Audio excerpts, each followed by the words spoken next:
Assalamualaikum warahmatullahi wabarakatuh. Bertemu lagi dengan saya Muhammad Andrianto dengan NIM 037. Baik, pada kesempatan kali ini saya akan mencoba menjelaskan sedikit mengenai penilaian kinerja.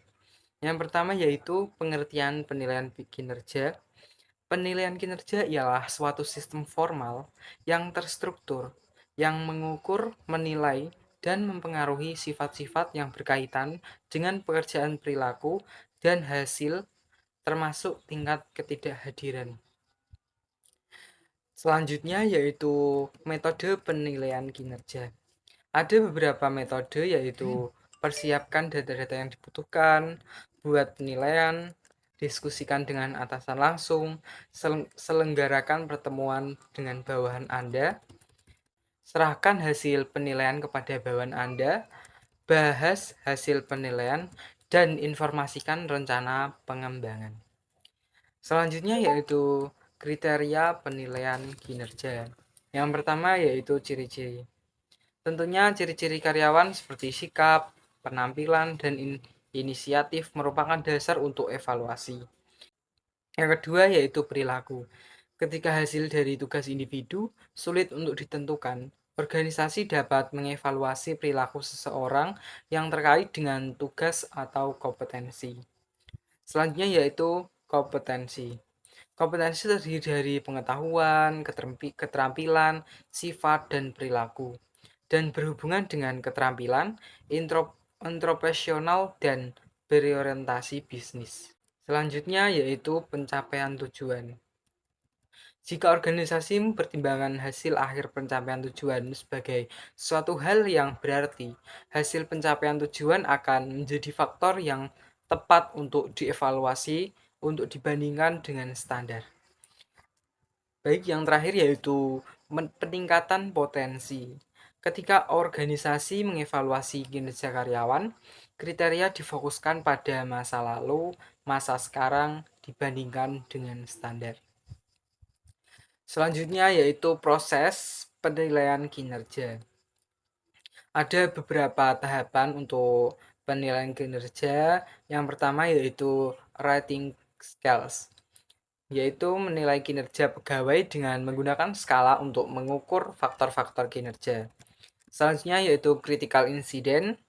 Evaluator menulis deskripsi mengenai kekuatan dan kelemahan karyawan, kinerjanya pada masa lalu, potensinya, dan memberikan saran-saran untuk pengembangan pekerjaan tersebut.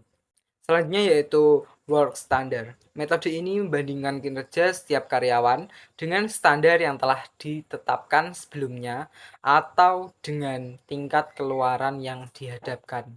Selanjutnya yaitu ranking.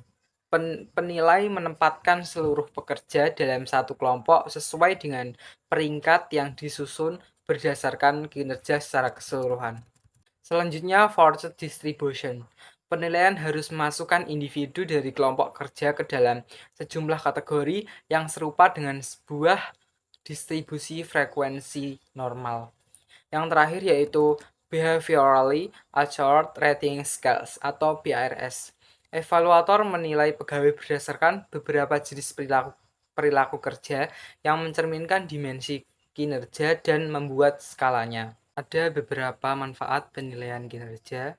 Yang pertama yaitu bagi orang yang dinilai atau karyawan, yaitu meningkatkan motivasi, meningkatkan kepuasan hidup, adanya kejelasan standar hasil yang mereka terapkan, umpan balik dari kinerja lalu yang kurang akurat dan konstruktif, pengetahuan tentang kekuatan dan kelemahan menjadi lebih besar.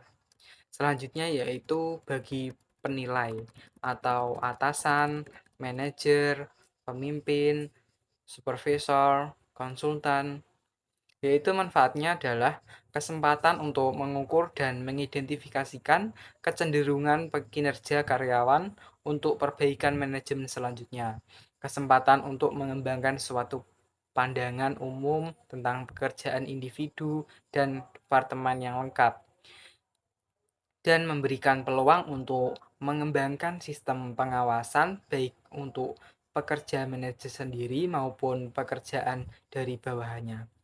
Dan yang terakhir yaitu manfaat bagi perusahaan, yaitu yang pertama meningkatkan kualitas komunikasi, meningkatkan motivasi karyawan secara keseluruhan, meningkatkan keharmonisan hubungan dalam pencapaian tujuan perusahaan, dan peningkatan segi pengawasan melekat dari setiap kegiatan yang dilakukan oleh setiap karyawan.